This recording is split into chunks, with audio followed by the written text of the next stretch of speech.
नमस्कार cinema hall के दोस्तों। आज मेरे साथ जगदीश्वर चतुर्वेदी हैं, हमारे पुराने मित्र, लेकिन उससे भी बड़े विचारक, चिंतक, अध्यापक, प्राध्यापक सारे सब कुछ रहे हैं और सैद्धांतिक विषयों पर इनकी खास रुचि रही है।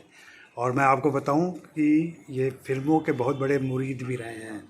हालांकि फ़िल्मों पे इन्होंने बहुत कम लिखा या बोला है, लेकिन जब भी जो बोला है बहुत ही सार्थक बोला है। आज खास करके सिनेमा हॉल के दर्शकों के लिए मैंने इनको पकड़ा है और मैं जानना चाहता हूं कि वर्तमान सिनेमा के बारे में आपकी क्या धारणा है और उसमें क्या कोई परिवर्तन हो रहा है। पहली चीज़ ये कि वर्तमान सिनेमा जैसे बाकी इंडस्ट्री क्राइसिस में है, उसी तरह ये भी क्राइसिस में है। ऐसा नहीं कि उद्योगों में संकट हो और सिनेमा में संकट ना हो, ये संभव नहीं है। तो सिनेमा पे बात करते समय ये चीज़ ध्यान रखनी चाहिए कि डी इंडस्ट्रियलाइजेशन के फेज में सिनेमा इंडस्ट्री भी प्रभावित होगी। ये नव्य आर्थिक उदारीकरण है जिसने कि बड़े पैमाने पर लोगों में बेरोजगारी और छोटे उद्योग धंधों का जिस नाश हुआ है, उसका असर सिनेमा में पड़ा है, क्योंकि उसकी ऑडियंस घटी है। पहली चीज। दूसरी चीज ये कि सिनेमा एज ए मीडियम बहुत ताकतवर है, और भारत में तो और भी ज़्यादा ताकतवर है, क्योंकि यहाँ बहुभाषी सिनेमा है, यहाँ एक भाषी सिनेमा नहीं है। और हिंदी सिनेमा उसमें निश्चित तौर पर ज़्यादा बड़ी ऑडियंस को घेरता है, ज़्यादा बड़ी दुनिया को घेरता है, तो उसकी ताकत और भी ज़्यादा है। इसके दो बहुत ही जटिल एस्पेक्ट हैं। एक एस्पेक्ट तो यह है कि ये एक बड़ी ऑडियंस है इसके पास में, लेकिन इससे भी बड़ा जटिल एस्पेक्ट यह है कि इसका जो ऑडियंस है वो बेसिकली कंज्यूमर है। क्रिटिकल व्यूअरशिप इसके पास मिनिमम है, और ये इसकी सबसे बड़ी कमजोरी है। बंगला में ये चीज नहीं है, मलयालम में ये चीज नहीं, वहां एक क्रिटिकल व्यूअरशिप है और एक अच्छी खासी संख्या में है। दिक्कत ये हो गई है कि हिंदी सिनेमा के पास में व्यूअरशिप तो है, लेकिन क्रिटिकल व्यूअरशिप 1% भी नहीं। क्यों मैं कह रहा हूं कि नसीम जैसी फिल्म जब रिलीज होती है बंगाल में, वो हिंदी में थी, तो बंगाल में उसके पास में 10 या 12 ऑडियंस थी जब रविंद्र सर ने उसका पहला शो हुआ और मैं देखने गया। मेरे लिए शॉकिंग था। लेफ्ट फ्रंट गवर्नमेंट थी, सेकुलर पूरा का पूरा कैलकाटा था, लेकिन ऑडियंस नहीं थी। तभी मेरे दिमाग में एक चीज स्ट्राइक की जिसे मैं शेयर करना चाहता हूं, वो ये कि कंज्यूमरिज्म के एक्सपेंशन ने बड़े पैमाने पर सामान्य नागरिक का सांप्रदायिक चेतना से एक तरह से युक्त दिलो दिमाग बनाया है, जिसे कि हम लोग नोटिस नहीं लेते। हम लोग राजनीतिक दल को तो नोटिस लेते हैं, लेकिन हम इस चीज को नोटिस नहीं लेते कि जो फैशन डिजाइनिंग में जो चीज आ रही है, विज्ञापन में जो चीज आ रही है, वस्त्र डिजाइनिंग में जो चीज आ रही है, वो कैसे दक्षिणपंथी राजनीति को एग्रेसिव कर रही है, इसे हम नोटिस नहीं लेते। इस पर हमने चर्चा नहीं की। मसलन ये चीज तो डिस्कस की जानी चाहिए कि हमारे यहाँ जो फैशन डिजाइनर हैं, जो कपड़े आ रहे हैं सस्ते दर पर, जो कि निम्न मध्य वर्ग और मध्य वर्ग और उसके नीचे के वर्ग में जो सबसे ज्यादा खपत जिनकी है, उनकी डिजाइन कैसी है। क्योंकि विज्ञापन जगत और फैशन डिजाइन, इन दो का फिल्म इंडस्ट्री से गहरा संबंध है, जिसको कि अमूमन फिल्म क्रिटिक नोटिस नहीं लेते। जो कोई भी फिल्म बिना डिजाइनर के वो तैयार नहीं होती। उसकी बहुत बड़ी मार्केट है फैशन डिजाइन। हमने इस पर सोचा ही नहीं कभी। ये मेरा व्यक्तिगत धारणा है कि पिछले दिनों में जो सबसे बड़ा परिवर्तन घटा है, जो छोटी छोटी डिजाइन आई है, ड्रेस आई हैं, उन ड्रेस के पीछे की जो संरचना है, जो वैचारिक संरचना है, वो शुद्ध दक्षिणपंथी संरचना है। जैसे आपने एक टी शर्ट खरीदी और टी शर्ट पर अचानक जो है एक आइकॉन बना हुआ है बंदूक का, या एक आइकॉन बना हुआ किसी और चीज का। ये जो है, ये दक्षिणपंथी राजनीति का बहुत महत्वपूर्ण हिस्सा रहा है डिजाइन इंडस्ट्री में।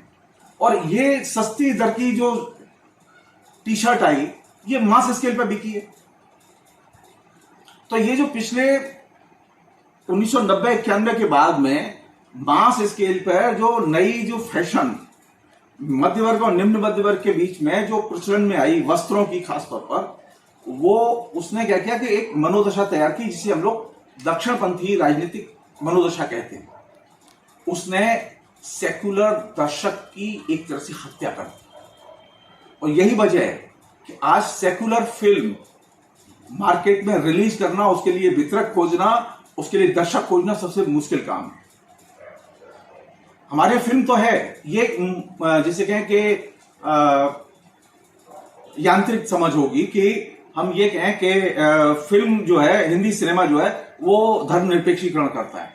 जी नहीं, हिंदी सिनेमा अगर धर्मनिरपेक्षीकरण करता तो ये स्थिति नहीं होती कि फिल्म देख के गुजरात के दंगों में, खासतौर पर सूरत में जिस तरह से हत्या की गई थी, जिसकी की रिपोर्टिंग आई बाकायदा अखबारों में, वो बाकायदा फिल्म देख के की गई थी। बॉम्बे में जो दंगे हुए, उस दंगों को जिस तरह से ऑर्गेनाइज किया गया, फिल्म से प्रभावित होकर उसके दंगे के सारे संगठन किए गए थे।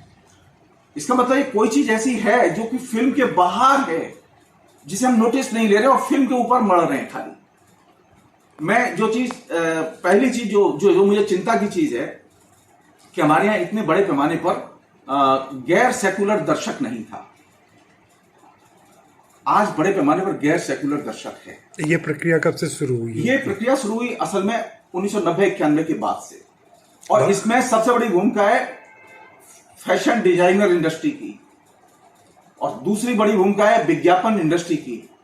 विज्ञापन इंडस्ट्री का सबसे पहले मल्टीनेशनल्स के हाथों बिक्री, यानी उसमें जो पूंजी निवेश, ये 1991-92 के बाद शुरू हुआ, और वो आज चरम पर है। अब हर इंडस्ट्री में विनिवेश है। तो सबसे पहले कौन सी इंडस्ट्री बिकी? हिंदुस्तान की जनता के दिलो दिमाग पर कब्जा करने के लिए सबसे पहले विज्ञापन उद्योग और विज्ञापन कंपनियों को विनिवेश के जरिए खरीदा गया। उसके बाद में वो मीडिया में आए। हमने कभी ध्यान नहीं दिया कि फैशन में और विज्ञापन में इनका बहुत बड़ा एरिया, और ये अनचैलेंज एरिया है। आप जाइए, हिंदी की पत्रिकाएं उठाइए, अंग्रेजी की पत्रिकाएं उठाइए, आपको फैशन डिजाइनिंग का आइडियोलॉजिकल विश्लेषण करते हुए आपको एक सिंगल आर्टिकल नहीं मिलेगा। ये चिंता की चीज है। हमारे यहाँ कहीं कोई अध्ययन अध्यापन नहीं है, कहीं कोई पाठ्यक्रम नहीं है कि बच्चों को बताया जाए कि आखिर ऐसी डिजाइन की शर्ट आई क्यों, इस तरह के आइकॉन आए क्यों। सेकंड चीज, एक बड़े पैमाने पर जो पहले क्या था कि ट्रेडिशनल खेल थे, बच्चे इन्वॉल्व थे, लेकिन अब एक नए खिलौना उद्योग पैदा हुआ। उसने मनोदशा तैयार की बच्चों की, और उसमें कौन से सबसे ज्यादा प्रचलित खिलौना है, जो सबसे ज्यादा ताकतवर है, जो सैन्य सामग्रियों से संबंधित खिलौने हैं। ये जो इतना आक्रामक जो यूथ जो निर्मित हुआ है पिछले 20 साल में, वो कहां से पैदा हुआ? मां बाप तो ऐसे नहीं थे, लेकिन फिर ये इतना आक्रामक यूथ कहां से आया? जो एक सामान्य से सिनेमा पर, सामान्य से नाम पर, जैसे एक फिल्म थी जिसमें किसी दर्जी का नाम था टाइटल में, और लोग भड़क गए कि दर्जी का नाम नहीं रहेगा। कोई भड़क गया कि मेरी जाति का नाम नहीं रहेगा। ये जो सामान्य किस्म की उत्तेजना, ऐसा नहीं कि फिल्मों में पहले दर्जी नहीं होते थे, नाई नहीं होते थे, धोबी नहीं होते थे, ऐसा नहीं है। लेकिन अभी स्थिति है कि अब वो हर सिनेमा में नाई, धोबी, दर्जी, गूजर, चमार, ये सब खोजे जा रहे हैं, और इसके आधार पर फिल्म के बारे में फतवे जारी किए जा रहे हैं। और उसके साथ साथ एग्रेसिव यूथ हमारे सामने आ रहा है, जो कि एक नई चीज है। ये एग्रेसिव यूथ कहां से आया? इस एग्रेसिव यूथ की जो बनावट है, वैचारिक बनावट है, वो उसकी असल में घर में हुई है, वो खेल से हुई है, तमाम किस्म के खिलौने से हुई है। आप बाजार में जाइए कि पिछले 40 साल में किस तरह के खिलौने मार्केट में आए हैं, कौन कौन से खिलौने सबसे ज्यादा बिके हैं, किन खिलौनों को सबसे ज्यादा खरीदा गया है। जो मेरी अपनी स्टडी है उसमें यह है कि सबसे ज्यादा खिलौने वे बिके हैं जो कि सैन्य उपकरण से जुड़े हुए थे। बंदूक थे, जहाज थे, ड्रेस थे सैनिक की, तमाम किस्म के और उपकरण थे जो कि सेना के काम आते हैं। वो खिलौने बच्चों ने ज्यादा पसंद किए। हमने सोचा ही नहीं कभी कि अचानक ये खिलौने इतने जनप्रिय हो रहे हैं, इसका क्या असर होगा। थर्ड चीज जो कि बहुत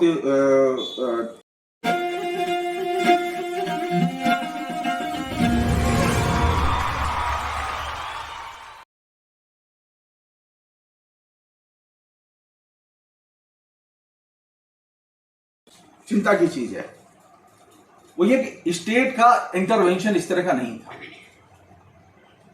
इसने स्थिति को और ज्यादा जटिल बनाया है। पहले स्टेट जो है फिल्म इंडस्ट्री के या किसी भी इंडस्ट्री के पक्ष में, उसके हित की रक्षा में खड़ा होता था। आज स्थिति है कि स्टेट जो है एकदम हाथ झाड़ के खड़ा हुआ है, अगर किसी को अपनी रक्षा करनी है तो अपने आप कर ले, हम नहीं बोलेंगे बीच में। ये कैसे हो सकता है? फिल्म इंडस्ट्री सबसे बेहतरीन टैक्स जुगाड़ करने वाली इंडस्ट्री, लेकिन आज उस इंडस्ट्री के लोगों के बारे में तरह तरह की हेट कैंपेन, जो कि सबसे खराब चीज है, उसे रोका नहीं जा रहा है। ऐसे 5 लोगों के खिलाफ भी एफआईआर नहीं हुई जिन्होंने के फिल्म अभिनेता अभिनेत्रियों के खिलाफ में हेट कमेंट्स लिखे हो, टिप्पणियां लिखी हो, फेसबुक पोस्ट लिखी हो, ट्विटर पर लिखा हो, उनके खिलाफ में कोई एक्शन नहीं हुआ है। जबकि सुप्रीम कोर्ट का सख्त आदेश है कि जिन्होंने हेट कैंपेन किया है उनके खिलाफ में एफआईआर दर्ज हो और केस दर्ज हो। राज्य सरकार पहलकदमी ले, लेकिन राज्य सरकारें एकदम शांत हैं। इनमें वे भी राज्य सरकारें हैं जो बीजेपी की नहीं है और वे भी सरकारें हैं जो बीजेपी की हैं। तो स्टेट का अचानक इंडस्ट्री के पक्ष में खड़ा ना होना, वो ऐसा नहीं है कि वो खाली फिल्म इंडस्ट्री के पक्ष में खड़े नहीं है, वो किसी भी इंडस्ट्री के पक्ष में खड़े नहीं है। वो हाथ जारी खड़े हो गए, अब इंडस्ट्री को अपनी रक्षा करनी है, अपने आप कर ले। ये जो न्यूट्रलिटी है, ये न्यूट्रलिटी बहुत खतरनाक न्यूट्रलिटी है। इसने जो एग्रेसिव यूथ है, जो कि बेसिकली प्रतिक्रियावादी यूथ है, मैं किसी एक दल विशेष से बात के रखना नहीं चाहता, वो किसी भी दल में हो सकते हैं, वो किसी भी दल में हो सकते हैं। वो आज इस फिल्म का विरोध कर रहे हैं जो लोग हैं, वो हो सकता है बीजेपी के लोग हों, कल किसी और फिल्म का विरोध करने वाले हो सकता है लेफ्ट फ्रंट के लोग हों। यह फिनोमेना भी देखा गया है। तो ये प्रवृत्ति किसी में भी हो सकती है। उसका एक कारण क्या है कि ये जो नई किस्म की जो फैशन डिजाइनिंग पैदा हुई, उसने एक सांस्कृतिक समझ पैदा की है। पहले कहती जो हमारी डिजाइन थी कपड़ों की, वो सीमित थी, अभी असीमित डिजाइन। अगर आप पहले के 80 के पहले के कपड़े देखें और उसकी डिजाइनिंग देखें, दर्जी के आप जाते थे, उसके बाद सिंपल ड्रेस होती थी, उसके बाद ये 5-6 तरह के कपड़े आप कहीं जैसा बना देंगे। आज स्थिति है कि सैकड़ों किस्म की डिजाइन है और आपको मालूम नहीं है कि बच्चे को क्या पहनाना है। 2 चीजें जरूरी हैं। पहली चीज मीडिया लिटरेसी। मीडिया लिटरेसी का मतलब यह है कि उसकी पॉलिटिकल इकोनॉमी और पॉलिटिकल कल्चर जो उसके बाई प्रोडक्ट के तौर पर तैयार हो रही है, खासतौर पर विज्ञापन, ये जो तमाम किस्म की जो फैशन डिजाइन इंडस्ट्री, ये 2 की जो भूमिका है, इसको खास तौर पर नोटिस लिया जाना चाहिए।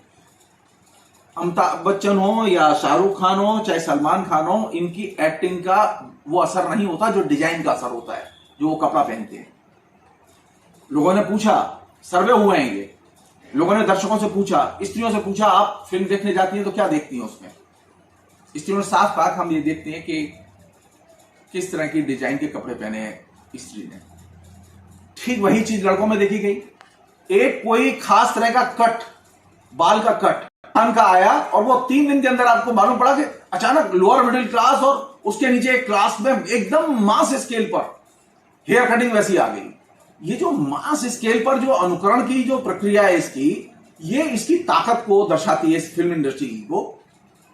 इसमें हमें सिर्फ एक ही चीज सिर्फ समझने की है कि हमारे पास में इतने लोग नहीं है, लिखने ही वाले नहीं है। जैसे मैंने आपसे कहा कि हमने अभी तक इसको लिंक करके नहीं देखा कि फैशन डिजाइनिंग इंडस्ट्री का फिल्म इंडस्ट्री से क्या संबंध है, जबकि बहुत गहरा संबंध है। सब लोग जानते हैं, फैशन इंडस्ट्री के लोग बाकायदा हर चीज की ऑडिटिंग करते हैं, कैटलॉगिंग करते हैं कि वो फिल्म में अभिनेता क्या पहनेगा, क्या नहीं पहनेगा, अभिनेत्री क्या पहनेगी, क्या नहीं पहनेगी।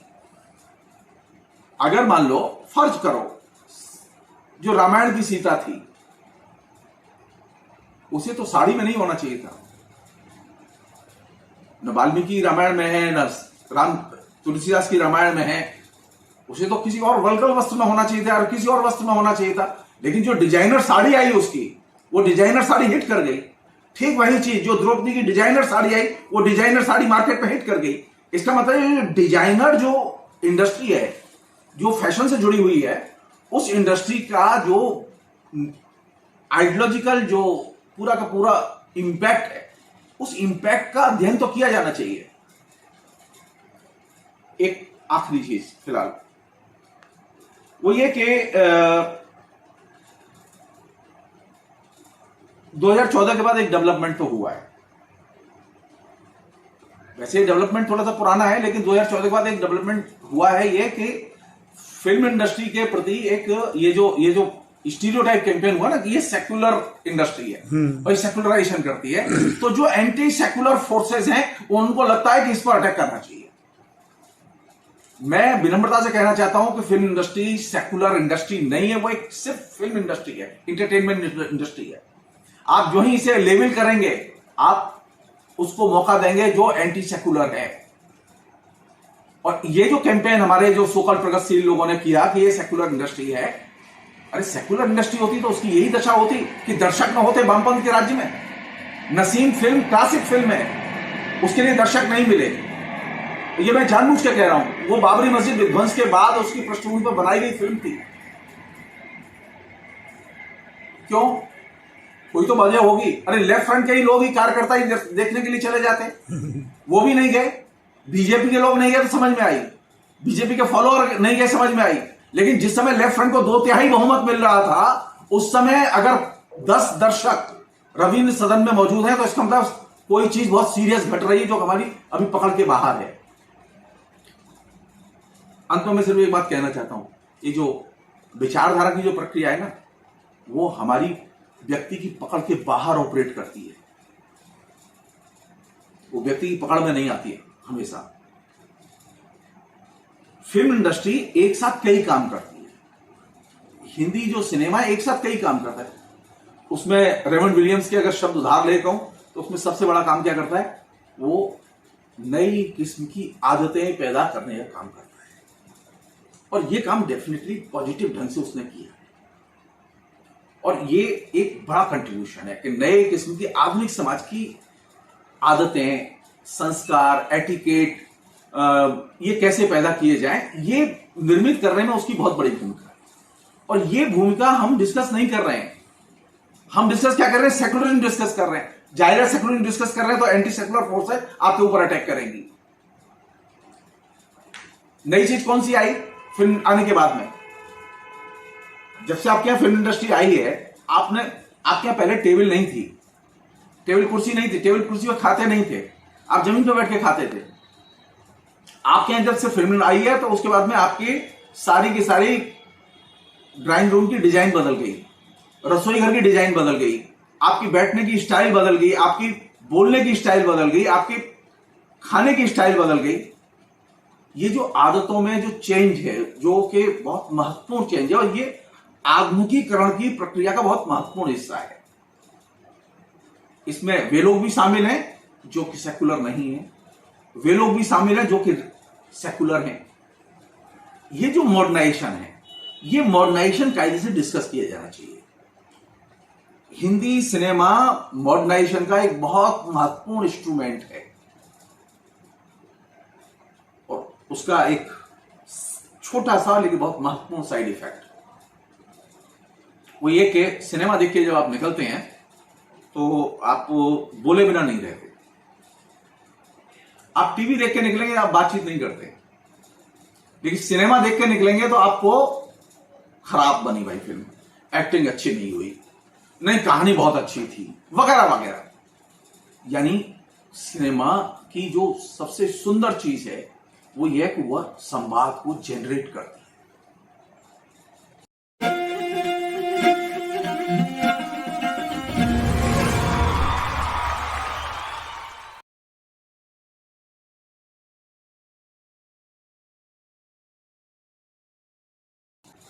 और ये जो प्रक्रिया थी संवाद को जनरेट करने की, इस पर हमने ध्यान नहीं दिया। इस पर अगर होमवर्क होता कि इसको और कैसे समृद्ध करें, कैसे समृद्ध कर सकते थे, हम फिल्म सोसाइटीज बना सकते थे।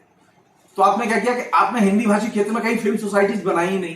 अब आप चाहते हैं कि फिल्म सोसाइटी बने नहीं, फिल्मों के प्रसारण न हो संगठित ढंग से, और लोग शिक्षित न हो संगठित ढंग से, और लोग सेकुलर बन जाए। बंगाल में क्यों सेकुलरिज्म इतना ताकतवर है? सरकार कोई भी आया जाए, क्योंकि वहां फिल्म सोसाइटी मूवमेंट सबसे पावरफुल है। हर इलाके में फिल्म सोसाइटीज हैं और वो बाकायदा शिक्षा दीक्षा का काम करती हैं। साधारण से साधारण लोगों के बीच में बड़े से बड़े फिल्म मेकर वहां बहुत इजीली अवेलेबल होते हैं और जाते हैं। उनके बीच में एक खास तरह का एक संवाद और आना जाना है। हमारे यहां तो फिल्म सोसाइटी को जानता ही नहीं है। सवाल किया जाना चाहिए जनवादी लेखक संघ, प्रगतिशील लेखक संघ, जन सांस्कृतिक मंच या जन सांस्कृतिक संगठन जितने भी हैं ऐसे, उनसे सवाल किया जाना चाहिए उन्होंने कितनी फिल्म सोसाइटी बनाई। फिल्म बनाना आसान है, लेकिन फिल्म सोसाइटी का मूवमेंट खड़ा करना जो कि फिल्म के लिए और खासतौर पर सेक्युलर सिनेमा और प्रोग्रेसिव सिनेमा के विकास के लिए जो बहुत महत्वपूर्ण एलिमेंट है, वो तो आपने डेवलप ही नहीं किया, वो स्ट्रक्चर ही नहीं बनाया। बंगाल में जो इतना बेहतर सिनेमा हमें दिखाई देता है, तमिलनाडु में दिखाई देता है, इवन मलयालम में दिखाई देता है, उसका कारण क्या है? फिल्म सोसाइटी का जो मूवमेंट है। और ये फिल्म सोसाइटी के मूवमेंट के बिना आप सिनेमा के दर्शक की शिक्षा नहीं कर सकते। सिनेमा का दर्शक सिर्फ सिनेमा हॉल में जाकर शिक्षित नहीं होता, उसे इंटरेक्शन की जरूरत होती है। फिल्म सोसाइटीज इंटरेक्शन का अवसर देती है, वो संवाद को इनरिच करती हैं। जो संवाद जनरेट सिनेमा करता है, उस संवाद को वो फिर आर्टिकुलेट करती हैं। किसी एक्टर के जरिए बोल पाएंगे, वो किसी डायरेक्टर के जरिए बोल पाएंगे, किसी प्रोफेसर के जरिए बोल पाएंगे। हमारे यहां तो ये लेयर ही गायब है। तो जब लेयर गायब है तो सिनेमा से निकला और सीधे वो घर गया, तो बीच में कोई चीज नहीं है। तो वैसी स्थिति में वो कितनी देर तक रहेगा सिनेमा के प्रभाव में? जी नहीं, वो सिनेमा के प्रभाव में नहीं रहेगा, क्योंकि अब उसके पास में सोशल मीडिया है, उसके पास में टीवी है, उसके पास में और दूसरे भी मीडियम है जिनसे वो प्रभावित हो रहा है। तो अकेला सिनेमा कितना सेकुलर बना सकता है? जी नहीं, वो तभी बना सकता है कि जब कोई संगठित कोई ऑर्गेनाइजेशन, उसका स्ट्रक्चर समाज में उपलब्ध हो। उसकी अनुपलब्धता ने एक बहुत बड़ी समस्या खड़ी की है।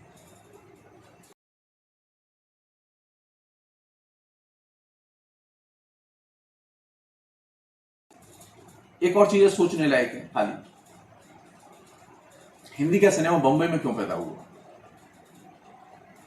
पूरे नॉर्थ इंडिया में कोई ऐसी जगह नहीं थी जहां हिंदी का सिनेमा निर्मित करने के लिए कोई माहौल बनाया जा सकता था, कोई जगह बनाई जा सकती थी।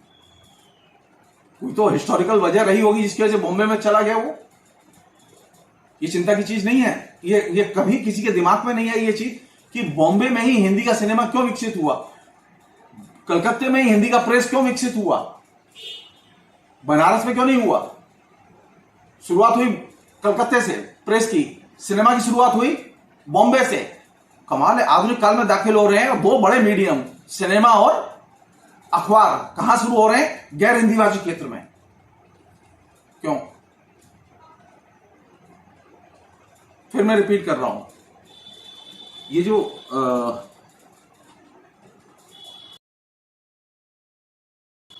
माध्यमों की महत्ता को हिंदी भाषी क्षेत्र का इंटेलेक्चुअल जीनियस वो रिकॉग्नाइज ही नहीं करता। अच्छा, सिनेमा के लिए काम करते हैं, ओ ठीक है, ओ ये तो टाटा इंस्टीट्यूट में साइंटिस्ट हैं, अब ये तो साइंटिस्ट हैं, और आप जो है वो पत्रकार हैं, तो फिल्म क्रिटिक हैं, तो आपका कोई दाम नहीं है।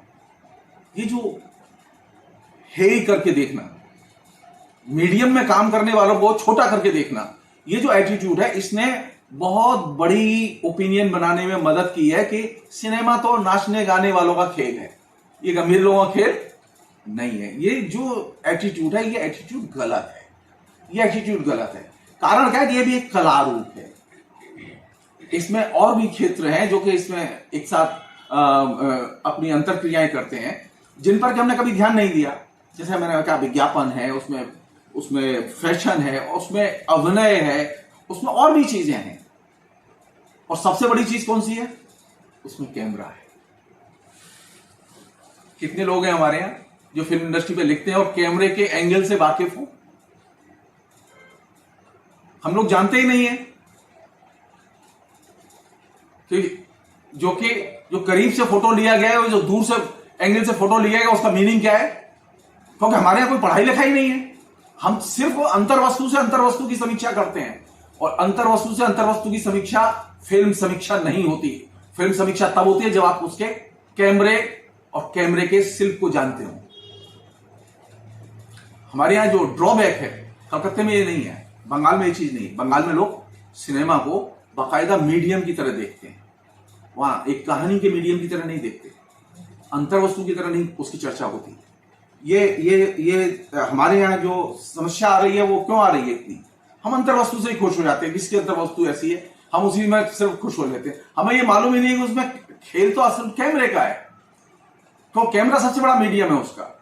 तो सिनेमा को जानने के लिए दृश्य को जानना जरूरी है, और दृश्य का जो बुनियादी उपकरण है वो है कैमरा। तो कैमरे के बारे में हमारी नॉलेज कितनी है? हमारी तो मुसीबत यह है कि हम तो ठीक से अपने हाथ में जो मोबाइल है उसके ही कैमरे का ठीक से इस्तेमाल करना नहीं जानते। अभी सिनेमा के कैमरे की समझ तो होना बहुत दूर रही। आश्चर्य की बात है कि हिंदी भाषी क्षेत्र में जितने भी फिल्म या मीडिया को पढ़ाए जाने वाले इंस्टीट्यूट हैं उनमें कैमरे की स्टडी का कोई कोर्स नहीं पढ़ाया जाता। आएगी कहां से चीज नीचे जब आप पढ़ाएंगे ही नहीं? आप मीडिया कोर्स बनाते हैं, आप मीडिया पे किताब लिखते हैं, लेकिन आपको कभी ये पता ही नहीं चलता। जैसे रेडियो है, रेडियो श्रव्य माध्यम है, तो आपको अगर श्रव्य कला का अंदाजा नहीं है और रेडियो के एज ए मीडियम उसका अंदाज, वहां श्रव्य महत्वपूर्ण है, वहां शब्द महत्वपूर्ण है, यहां दृश्य महत्वपूर्ण है, तो आपको ये सामान्य सी चीज का ज्ञान नहीं। आप सिर्फ अंतर्वस्तु, कहानी और अंतर्वस्तु, कहानी और अंतर, जी नहीं, इससे ना रेडियो समझ में आएगा ना आपको फिल्म समझ में आएगी। और यही वजह है, ये जो अभाव है समझ का, उसने प्रतिक्रियावादी ताकतों को और ज्यादा एग्रेसिव होने का अवसर दिया है। बंगाल में क्यों नहीं एग्रेसिव हो पाते हैं? वो तमिलनाडु में किसी फिल्म के खिलाफ में क्यों नहीं एग्रेसिव हो पाते हैं? वो तो हिंदुस्तान में ही है। वो मलयालम में क्यों नहीं एग्रेसिव हो पाते हैं? ये सारा क्राइसिस इधर ही क्यों आता है? क्योंकि आपके यहां कोई बताने वाला नहीं है। जाहिर है कि आपकी जब ज्ञान पे पकड़ नहीं है तो हर रास्ता चलता आदमी आपको शिक्षा दे रहा है कि फिल्म तो खराब है जी, वो तो हिंदुओं के खिलाफ है, वो कह रहा है मुसलमानों के खिलाफ है। अरे, और आप कन्विंस है कि वो उसने कह दिया और आपने मान लिया, सरकार ने नहीं मान लिया, क्योंकि आपके यहां कहीं कोई पढ़ाई लिखाई है ही नहीं। अगर मान लो डीएम को फोन करके पूछना पड़ा है डिस्ट्रिक्ट में कि साहब आप मीडिया के जानकार हैं, मुझे छोटा सा ये बता दीजिए कि ये फिल्म हिंदुओं के खिलाफ है, तो आपको एक डिस्ट्रिक्ट में एक आदमी नहीं मिलेगा ये बताने वाला फिल्म की दृष्टि से। ये कितनी बड़ी समस्या है अपने आप में। डीएम किससे सलाह ले? डीएम तो नहीं जानता फिल्म के बारे में। वो तो बीए करने के बाद में यूपीएससी में सेलेक्ट हुआ और यूपीएससी पास करके वो आईएएस ऑफिसर बन गया। उसको कोई जानकारी नहीं है मीडिया की। जो वहां सूचना सचिव बैठा हुआ उसे कोई जानकारी नहीं है। जानकारी कौन देगा? जो एक्सपर्ट होंगे, और हमने एक्सपर्ट डेवलप नहीं किए। और ये जो जगह है, अच्छा, जो एक्सपर्ट हैं उन्हें आप पढ़ाने नहीं देते, उनको आपके यहां जगह नहीं है। अच्छा, आपने विभाग ही नहीं खोले, फिल्म इंडस्ट्री खोल दी। फिल्म इंडस्ट्री का उत्पादन सबसे ज्यादा फिल्म पढ़ाई कितनी जगह जाती है भाई? जैसे आप हिंदी लिटरेचर पढ़ाते हैं, बंगला लिटरेचर पढ़ाते हैं, आप सिनेमा को क्यों नहीं पढ़ाएंगे? क्यों नहीं एक कॉमन मीडियम? अभी आप पढ़ा रहे हैं ना, कंप्यूटर आ गया तो कंप्यूटर लिटरेसी क्लास 4 क्लास 3 से ही चल रही है।